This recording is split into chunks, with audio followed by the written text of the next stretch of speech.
ಎಲ್ಲರಿಗೂ ನಮಸ್ಕಾರ. ನಾನಿವತ್ತು ಟೊಮೆಟೊ ಗೊಜ್ಜು ಮಾಡ್ತಾಯಿದ್ದೀನಿ. ತುಂಬ ರುಚಿಯಾಗಿರುತ್ತೆ. ಹಾಗೆ ಇದು ಬಿಸಿ ಅನ್ನಕ್ಕೆ, ಹಾಗೆ ಚಪಾತಿ, ರೊಟ್ಟಿ, ದೋಸೆ, ಇಡ್ಲಿಗೆ ತುಂಬ ಕಾಂಬಿನೇಷನ್ ಆಗಿ ಸಹ ಇರುತ್ತೆ. ಹೇಗೆ ಮಾಡೋದು ಅಂತ ನೋಡೋಣ. ಅದಕ್ಕಿಂತ ಮುಂಚೆ ನನ್ನ ಚಾನಲ್ ಇನ್ನೂ ಯಾರು ಸಬ್ಸ್ಕ್ರೈಬ್ ಮಾಡ್ಕೊಂಡಿಲ್ಲ, ಪ್ಲೀಸ್ ಸಬ್ಸ್ಕ್ರೈಬ್ ಮಾಡಿಕೊಂಡು ವಿಡಿಯೋಸ್ ನೋಡಿ. ಯಾವಾಗಲೂ ಸಾಂಬಾರು ಮಾಡಿ ಬೇಜಾರಾಗಿರುತ್ತೆ ಅಲ್ವಾ? 2 ಟೊಮೆಟೊ, 1 ಬದನೆಕಾಯಿ ಇದ್ದರೆ ಸಾಕು. ಇದು ರುಚಿಕರವಾದಂತಹ ಟೊಮೆಟೊ ಗೊಜ್ಜು ರೆಡಿಯಾಗುತ್ತೆ. ಬದನೆಕಾಯಿ ಟೊಮೆಟೊ ಗೊಜ್ಜು ಖಂಡಿತ ನಿಮಗೆ ಇಷ್ಟ ಆಗುತ್ತೆ ಅಂತ ತಿಳ್ಕೊಂಡಿದ್ದೀನಿ. ವರ್ಕಿಂಗ್ ವುಮೆನ್ಸ್ಗೆ ತುಂಬ ಅಂದರೆ ತುಂಬ ಸಿಂಪಲ್ ರೆಸಿಪಿ ಇದು. ಹಾಗೆ ಸ್ಕೂಲ್ಗೆ ಹೋಗುವಂತಹ ಮಕ್ಕಳಿಗೂ ಸಹ ಇದು ತುಂಬ ಇಷ್ಟ ಆಗುತ್ತೆ. ತುಂಬ ಸಿಂಪಲ್ ರೆಸಿಪಿ ಸಹ. ಮದರ್ಸು ತುಂಬ ಕಷ್ಟಪಡ್ತಿರ್ತಾರೆ, ಏನಪ್ಪ ಟಿಫನ್ ಮಾಡೋದು ಅಂತ ಹೇಳಿ. ಸಂಡೇ ಫ್ರೀ ಇರ್ತೀರಲ್ವ, ಸಂಡೇ ಟೈಮು ಮಾಡಿ ಇಟ್ಕೊಂಡ್ರೆ 1 ವೀಕ್ ಆದರೂ ಆಗುತ್ತೆ. ಇದು ಮಾರ್ನಿಂಗ್ ಗಡಿಬಿಡಿಯಲ್ಲಿ ಈ ಥರ ಮಾಡಿ ರೆಡಿ ಮಾಡಿ ಇಟ್ಕೊಂಡ್ರೆ ನಾವು ಬೇಗ ಅಂದರೆ ಬೇಗ ಆಗುತ್ತೆ. 1 ಲೋಟ ರೈಸ್ ರೆಡಿ ಮಾಡಿಕೊಂಡ್ರೆ ಸಾಕು, ಈಸಿಯಾಗಿ ಆಗುತ್ತೆ. ಈಗ ನಾನು ಒಂದು ಬಾಣಲಿ ಬಿಸಿಗೆ ಇಟ್ಕೊಂಡು 3 ಸ್ಪೂನ್ ಆಯಿಲ್ ಸೇರಿಸ್ಕೊಂಡಿದ್ದೀನಿ. 1/2 ಸ್ಪೂನು ಸಾಸಿವೆ ಸೇರಿಸ್ಕೊಂಡೆ. ಕಡಲೆಬೇಳೆ 2 ಸ್ಪೂನ್ ಕಡಲೆಬೇಳೆ ತೊಗೊಂಡಿದ್ದೀನಿ. ಕಡಲೆಬೇಳೆ ಎಣ್ಣೆಯಲ್ಲಿ ಚೆನ್ನಾಗಿ ಫ್ರೈ ಆಗಲಿ. ಸ್ವಲ್ಪ ಕರಿಬೇವು ತೊಗೊಂಡಿದ್ದೀನಿ, ಕರಿಬೇವನ್ನು ಸಹ ಸೇರಿಸ್ತಾ ಇದ್ದೀನಿ. ನಾನಿಲ್ಲಿ 3 ಈರುಳ್ಳಿ ಸಣ್ಣದಾಗಿ ಹಚ್ಕೊಂಡಿದ್ದೆ. ಅದನ್ನು ಸಹ ಈಗ ಸೇರಿಸ್ಕೊಳ್ಳೋಣ. ಅದು ಸ್ವಲ್ಪ ಎಣ್ಣೆಯಲ್ಲಿ ಚೆನ್ನಾಗಿ ಫ್ರೈ ಮಾಡೋಣ. ಈಗ ರುಚಿಗೆ ತಕ್ಕಷ್ಟು ಸಾಲ್ಟನ್ನು ಸೇರಿಸ್ತಾ ಇದ್ದೀನಿ. ನಿಮಗೆ ರುಚಿ ನೋಡಿಕೊಂಡು ಸೇರಿಸ್ಕೊಳ್ಳಿ. ನಾನಿಲ್ಲಿ 1/2 ಸ್ಪೂನು ಸಾಲ್ಟ್ ತೊಗೊಂಡಿದ್ದೀನಿ. ಸಾಲ್ಟ್ ಈ ಟೈಮಲ್ಲಿ ಸೇರಿಸೋದ್ರಿಂದ ಈರುಳ್ಳಿ ಸ್ವಲ್ಪ ಬೇಗ ಫ್ರೈ ಆಗುತ್ತೆ. ನೋಡಿ, ನಾನು ಈಗ ಬ್ರಿಂಜಲ್ ಸೇರಿಸ್ತಾ ಇದ್ದೀನಿ.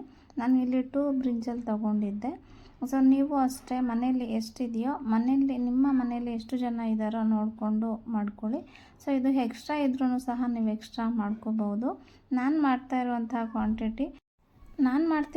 ಕ್ವಾಂಟಿಟಿ ಟೊಮೆಟೊ ಇಲ್ಲಿ ನಾನು 3/4 kg ಟೊಮೆಟೊ ತೊಗೊಂಡಿದ್ದೆ.